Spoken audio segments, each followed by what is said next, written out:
Hi to every mom, to every girl mom out there.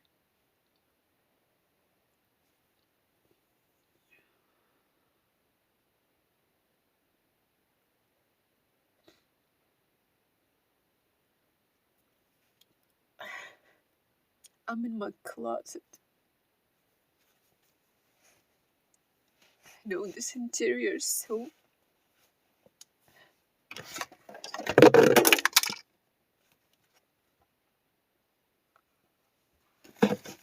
this is freaking fucking crazy.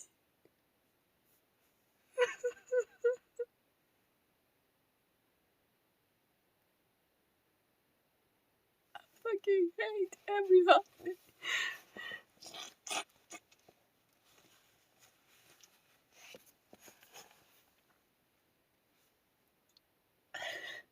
Hey, who wants to cry, man?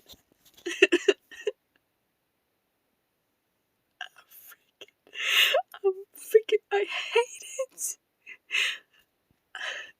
Just fucking hate it.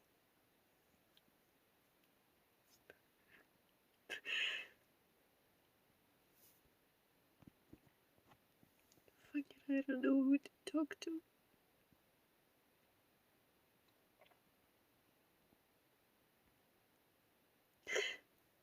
Yesterday was Mother's Day. Shit.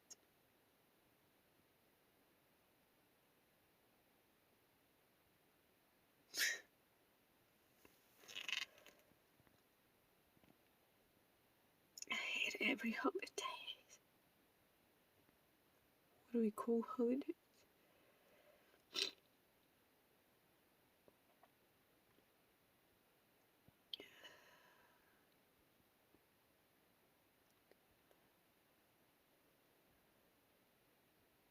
I hate pretend. I hate making myself feel happy. Making myself be happy again. I just hate it. I just hate it. Because it's fucking hard work.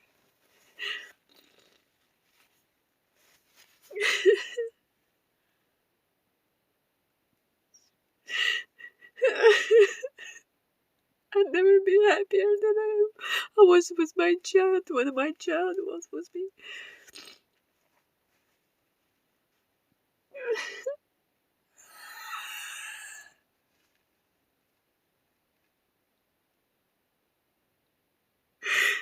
I'm hiding in the closet because there is nobody understand.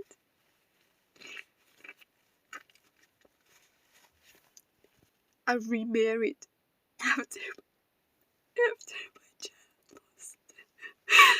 After my child lost, my husband never had the kids. I shame showing my feelings, my real crush. People couldn't handle the weight of grief.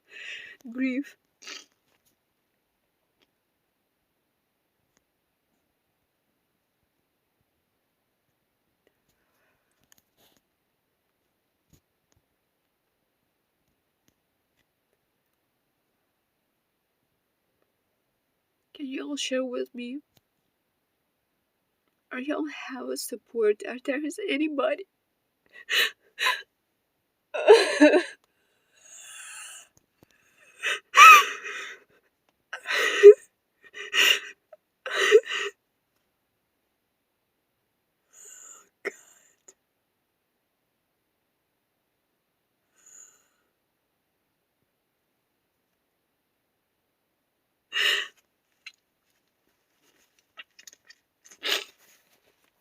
Do y'all have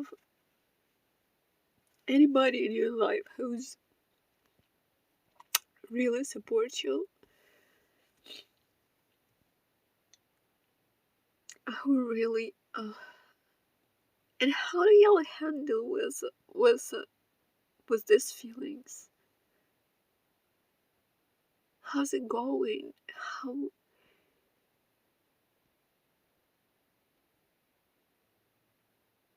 oh God.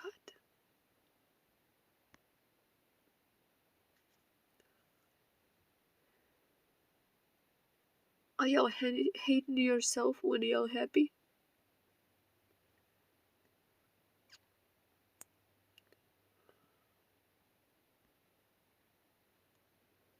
Are y'all had kids after your loss?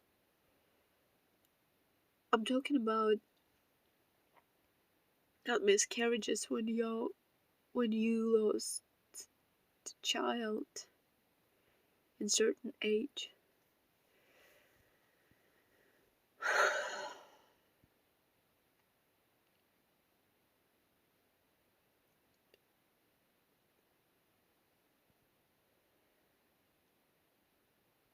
Here is the box with my child's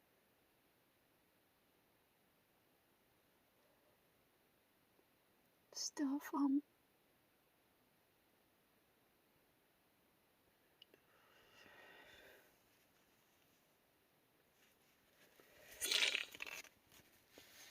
This is freaking crazy. That's freaking crazy. It's just crazy. I don't know how to describe the feelings and the freaking quality of life. What is it?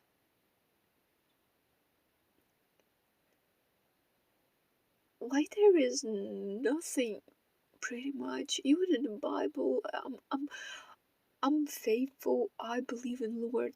God, Lord, I know God is there. I see Him in so many things,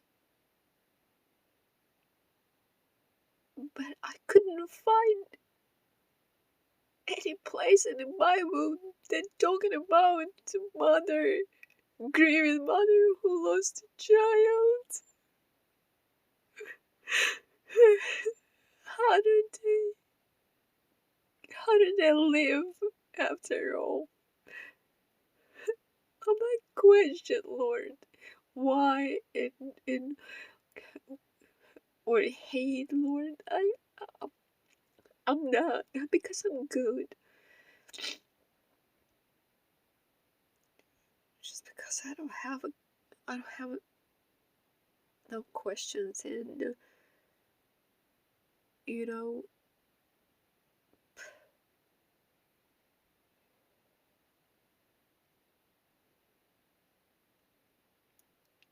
all the heaviness of guilt.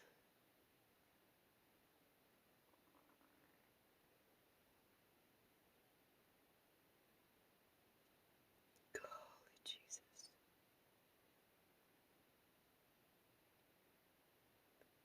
I've been screaming and cursing like I'm out of my mind. It's freaking agony. It's going to be third year. Third year without my Ava.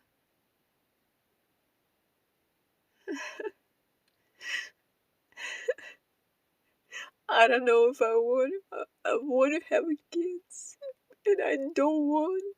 Gosh, Lord, I'm,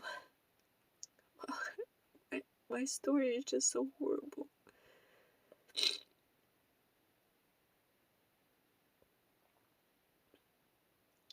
Can y'all share with me your stories? I tell you mine. On the third year of my first marriage, I've got pregnant at age 33.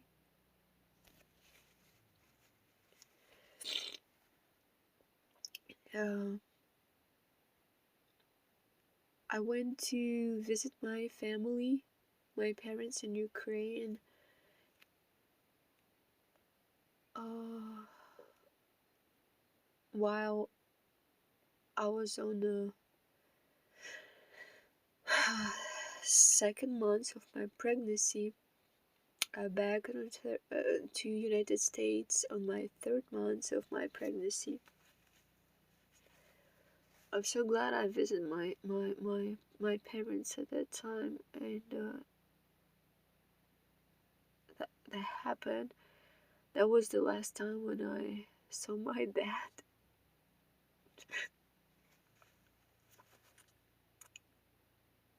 And I remember myself at the airport when they brought me to airport, and there is like escalator to the second floor, and visitors not allowed to go with you to the second floor. So I remember stepping on these stairs, on the escalator, and my dad stayed on the bottom floor and he was looking at me. I remember that thought. It was like lightning. Like I just know I'm seeing him for the last time in my life. And sure it is. Couple months later, 3 months later, he passed away on the surgery table. At that time, I was on my 6 months of pregnancy.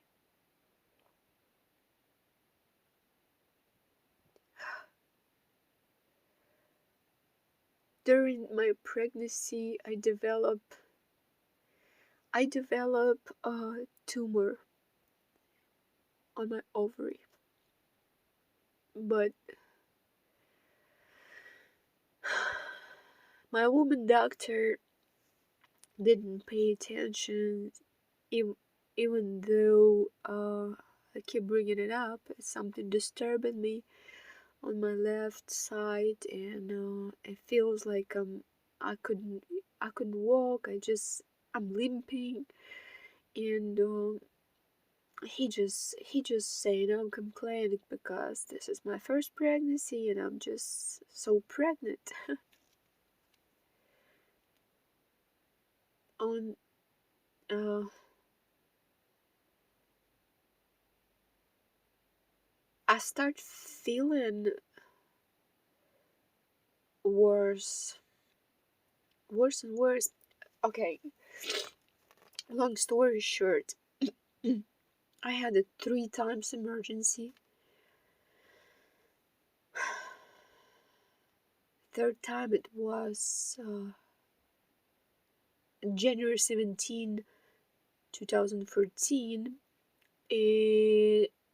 It was contractions, which means I can deliver a baby. In January 17, 2014, I was on the 7th month of my pregnancy. They stopped contractions. They sent me back home with no,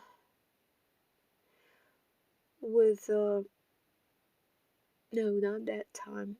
They sent me back home, stopped contractions. And a few weeks later, I started to see some bump on the left side of my belly. It looks like when the baby pushing, head, hand, or feet, sometimes women can see it. So, but it's permanently. I see like a big like a my knee bump, or something on my left side. It looks to me like a second head, like two babies in the same time, because I can feel baby on my right and thing, this bump on my left side. And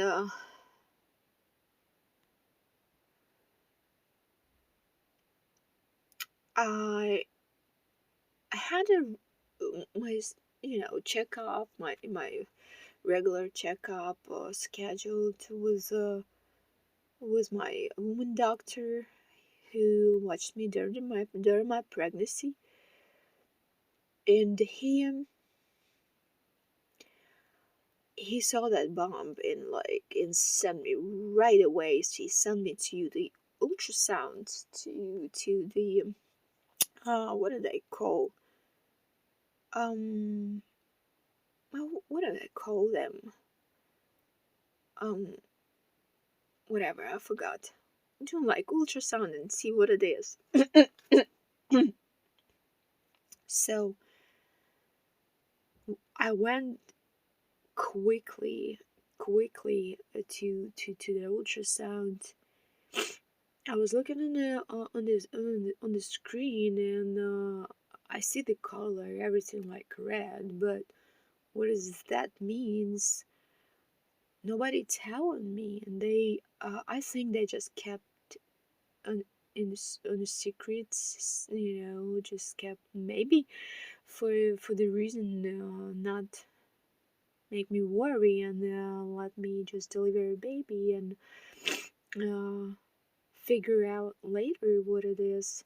I have no idea, and I don't have much memory since that time, and you'll understand later as well why I don't have a clear memory on everything. And well, they sent me back home with some steroids, pills or something to grow the baby, to develop the baby till full term. My due date supposed to be March 26th. So it was around like February 10th, something like this. I went back home with the steroids, and I started taking steroids. Just trusting doctors, whoever doctors. And this is America, you like uh, believe. I trust American medicine, American doctors. I mean, you got to have your own opinion as well everywhere, guys. Whatever you feel, you gotta describe it to your doctor. Whatever you fear, whatever you feel, whatever you're anxious about, just bring it up. Don't worry. Just, this is your life.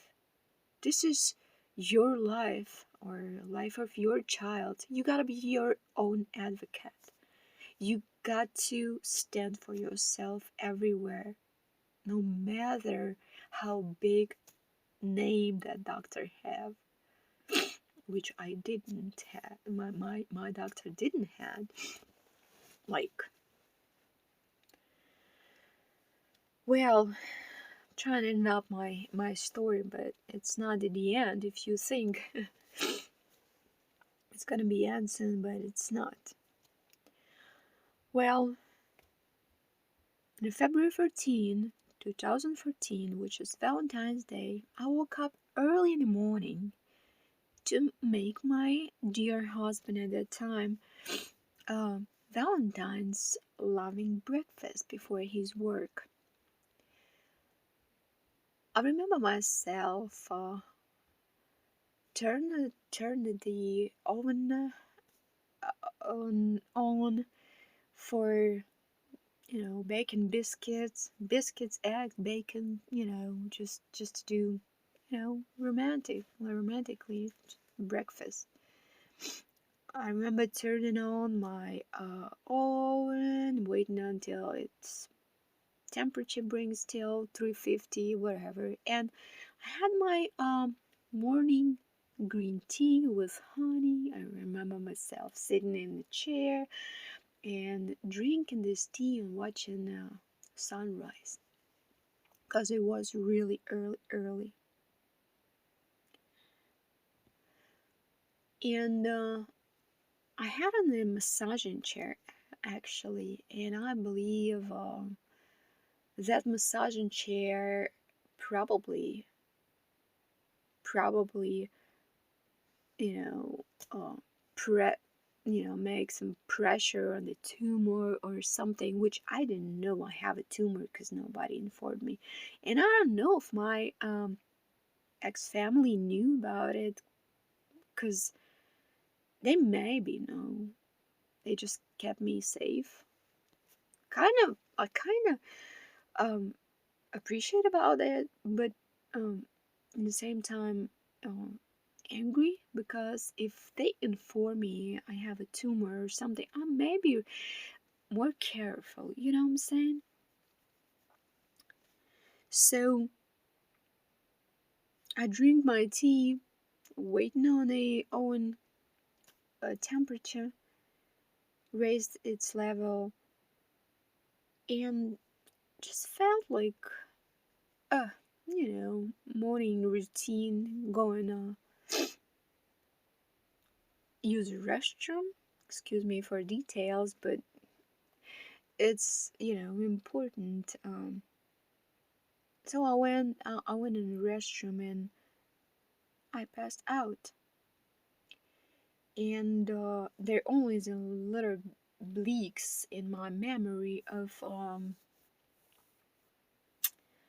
hearing my dog, white big Labrador, her paws on titles, uh, you know, and she went found me, and she brought my ex-husband to this restroom, because that house we lived has 5 bathrooms. So she just smelled me. She was my dog, and she knows where to find me by smelling, I believe.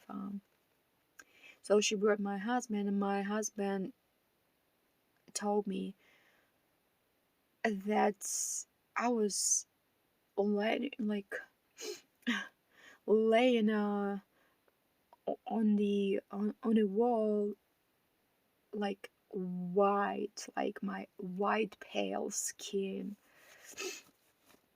He right away called to family members and called to 911. I don't know how long it takes for them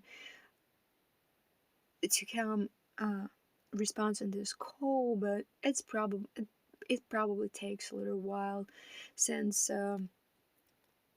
they live to to the hospital. I had my doctor, um let's say minimum 25 minutes away, which is a lot for the person who's dying, and for a baby to be lack of oxygen. Well, they brought me to the emergency room, cut my belly, save the baby. The doctor described me the whole room just spread all over, my with my blood, and just covered. So what was happened? I've lost interior. Gosh, I'm sorry, interior. I can't, I can't make myself say this word. Interiorly, Jesus Lord. Yeah, understand.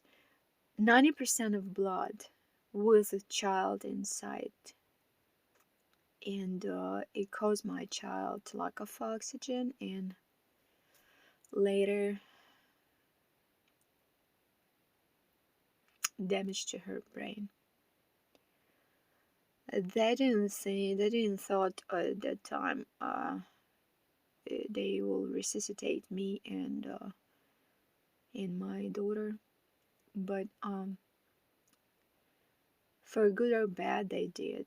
They filled me up with blood in the ICU, her and me. They delivered my child to New Orleans, which is like an hour and a half away.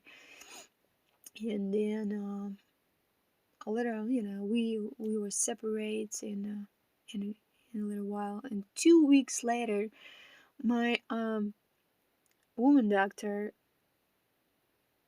called me to his office and said, he informed me you that something that we call tumor, it's actually ovary. Look, huge, black and ugly. It was, they sent it to Texas laboratory. Who knows about cancer? They have a huge cancer industry in Texas, and the result came as cancer. They immediately sent me to cancer doctor, to an oncologist. At an oncologist office, he told me, I'm not promise you anything. You have a stage 4 cancer. And I'm like, I just have a baby. But I felt, with all those numbs medicine, I still have a huge scar, as you can see right here. It's a huge scar right here. And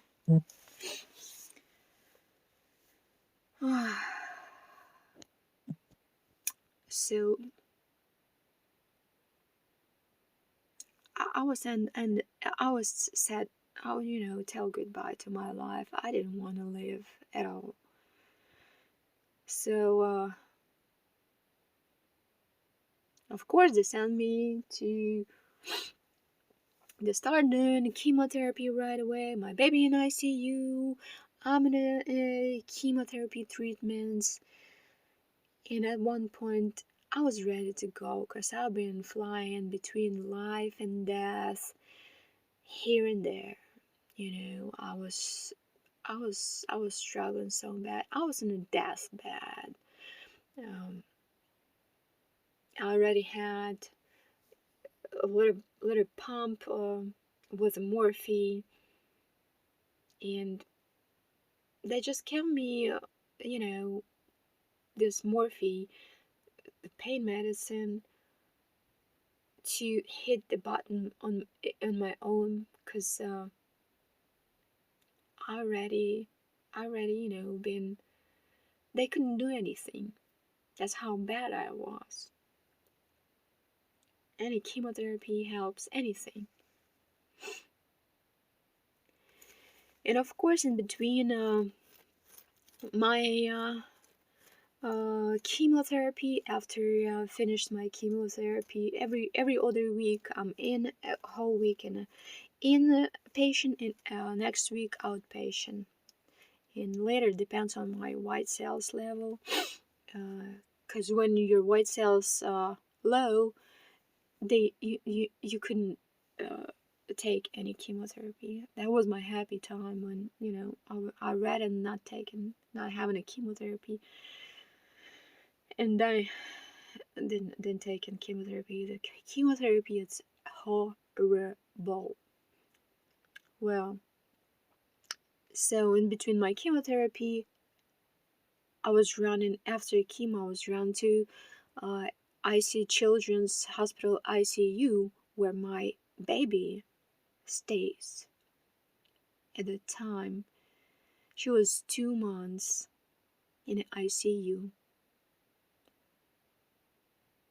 and I remember the point where I was in a wheelchair. My husband at that time, he bring me.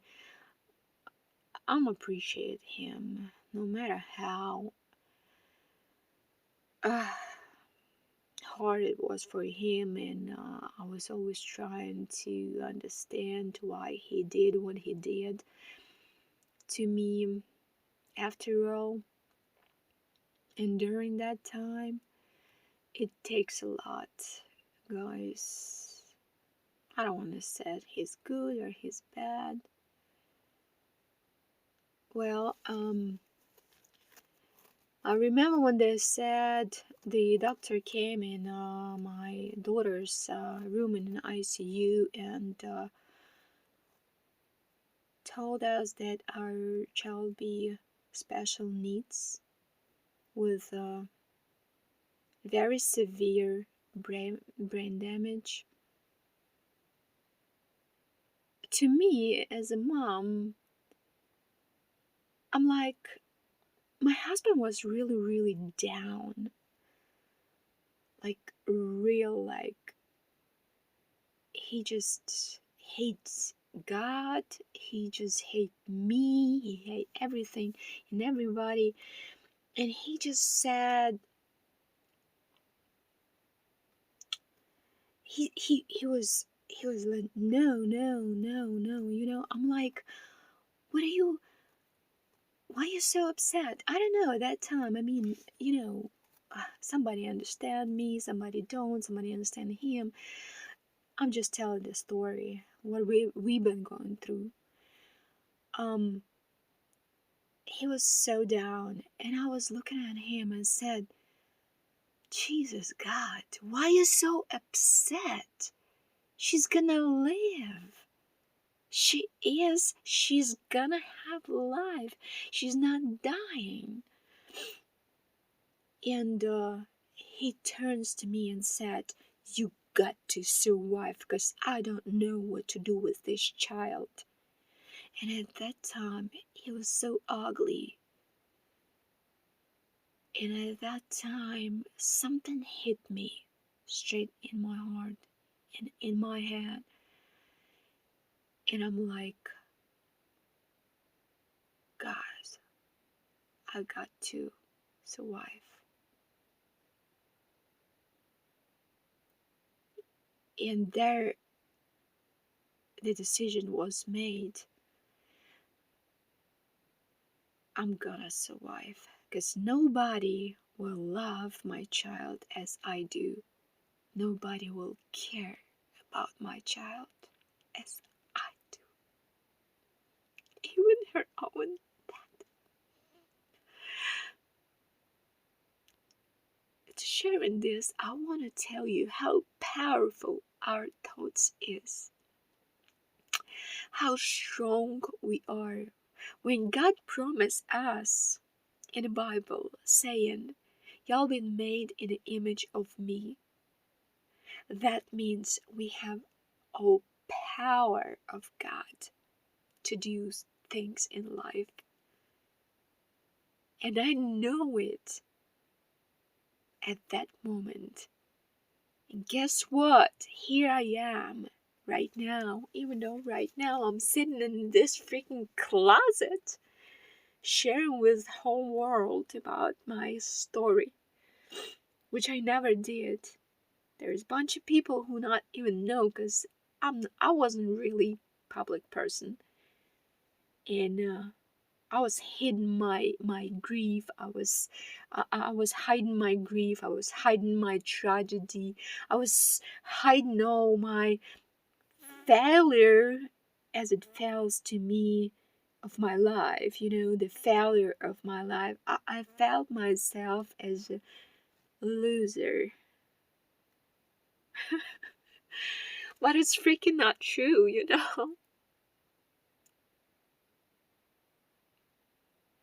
It's freaking not true. God, nobody's loser there. And you are not.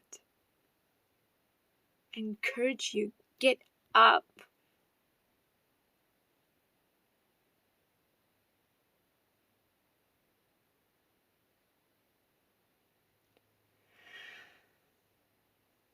So,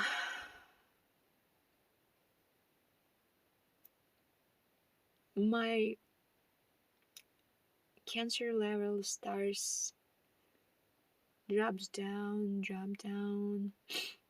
and then they did surgery, another surgery on me, cut some part of intestines where the tumor grew, the the tumor of my lungs and my liver looks like being healed in a year. So I'm on a 6th year on my remission. After my last chemotherapy, my ex-husband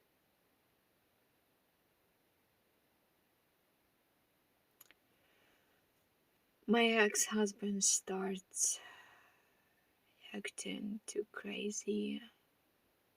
He started looking for his happy life, and he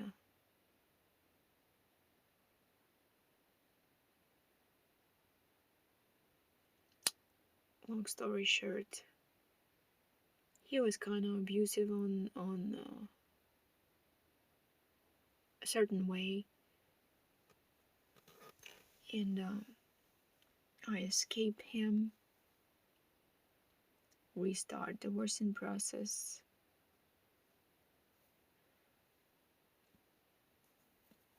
We start sharing custody.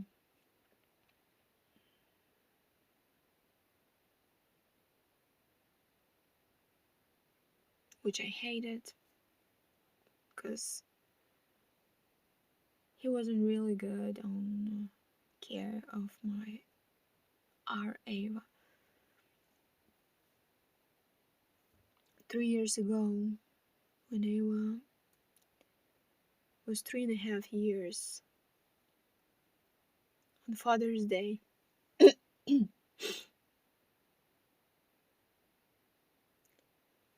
she wasn't really feel 100%. I mean, she never was 100% like me and you know.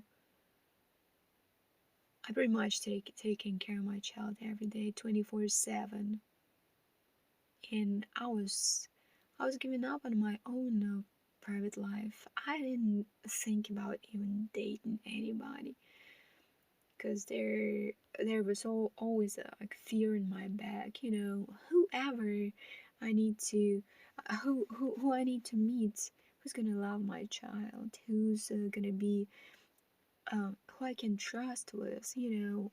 There is so many crazy people. I was really protective of my child. I want to say I was 100% mom, without shame, and she's my world, my life. You gotta understand, you know, I've put a lot of strength to survive for her. She was the reason why I'm still here. And on the Father's Day 2017, I had to share with my ex-husband, because, you know, I don't want he complain. We still had divorce process, and I let him take her for the weekend.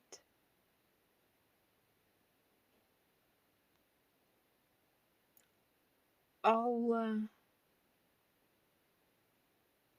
those days, it was 1.5 day, apparently.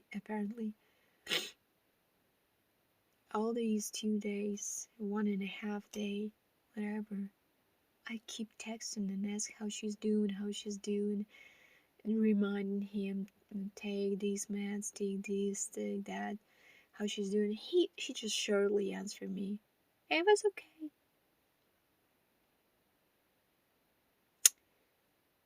And on the I usually gave her drop her off at 6 p.m. on Friday and pick her up at 6 p.m. on Sunday. So 2 days, let's say. Saturday day, I kept question how she's doing. He's like, she's okay. Sunday, 4 o'clock in the morning, my phone start rings. I see my ex-husband call me and told me he have to bring Ava to the emergency room. I need to be there. No rush. Everything fine. Take my time and come over.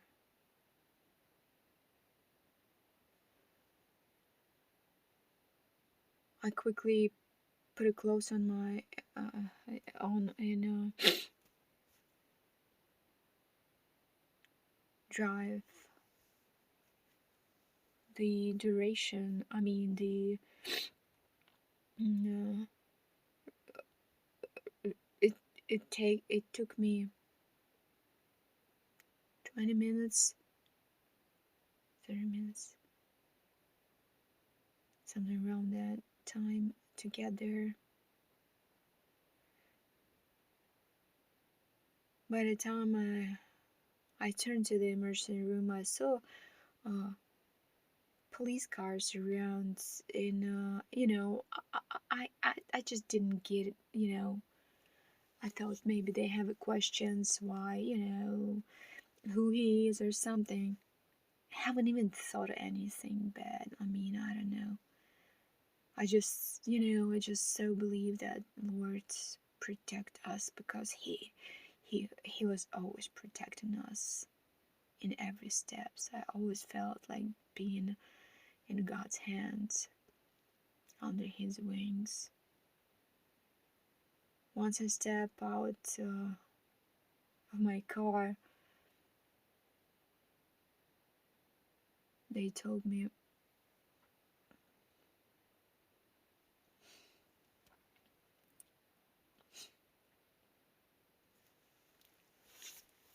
that her heart stops.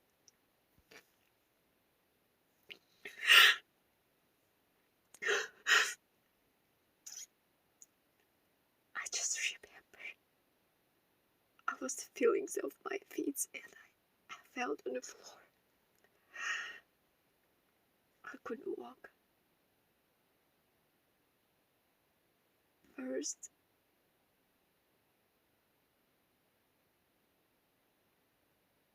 I was in shock. First of all, because there was a whole crew of my ex-husband. The whole family was abusive to me, and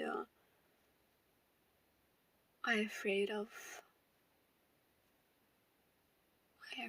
him and the family.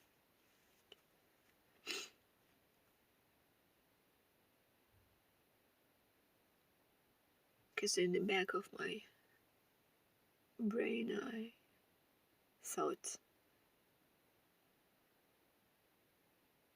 they did it purposely. Because on the order of the court, he's supposed to provide us special needs vehicle, which he didn't want to.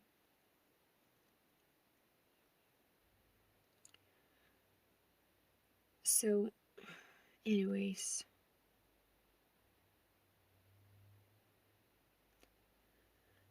and I just had a questions to Lord. Why am I here? I thought he kept me here. I thought I survive. for loving my Ava, for loving and take care of my child, to sacrifice whole life for her. And apparently I just stand lost on my knees, just looking at Lord's eyes, face, and just absolutely don't understand what's going on. So a year and a half later, I met my current husband and remarried. He'd been married once 10 years ago, and happily, looks like a good guy, Christian, and he knows my story. I didn't hide anything. And well, right now, and he never had a kid. So right now at this time, I'm sharing with y'all because kind of feel needs or what. I'm not blaming him. It is what it is. I understand. Nobody have to feel your pain.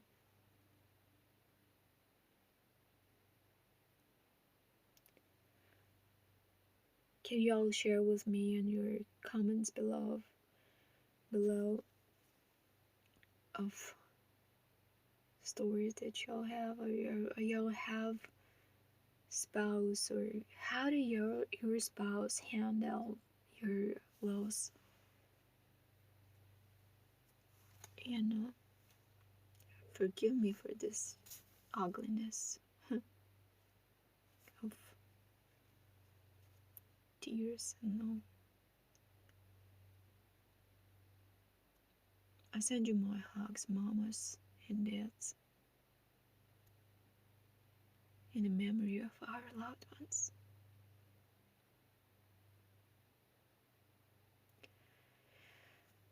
In this channel, I collect subscribers for the reason I have a dream since I lost my Ava, my daughter, who has special needs. I have a dream in my heart to build an orphanage for special needs kids, for the orphans, and whoever feel this subject resonate in your hearts, subscribe my channel, and once we start developing or monetize this channel, I will send it to you. Or collect or start to do, move towards this dream. Right now, only what I can do, and I'm doing it. I'm going to the orphans or sending them, go and spend time sometimes with them who apparently have a parents, but parents who's on drugs or like abusive or alcoholics or hard kids.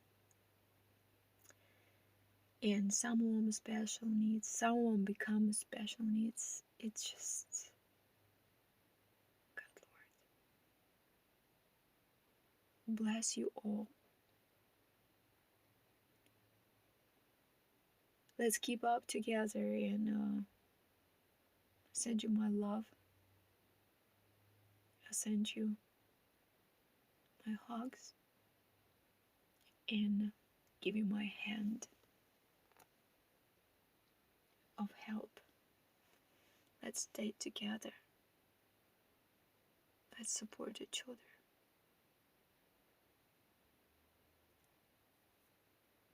Nobody's there who understands us like we do.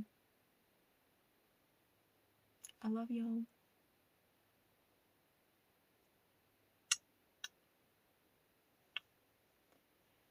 And you are babies.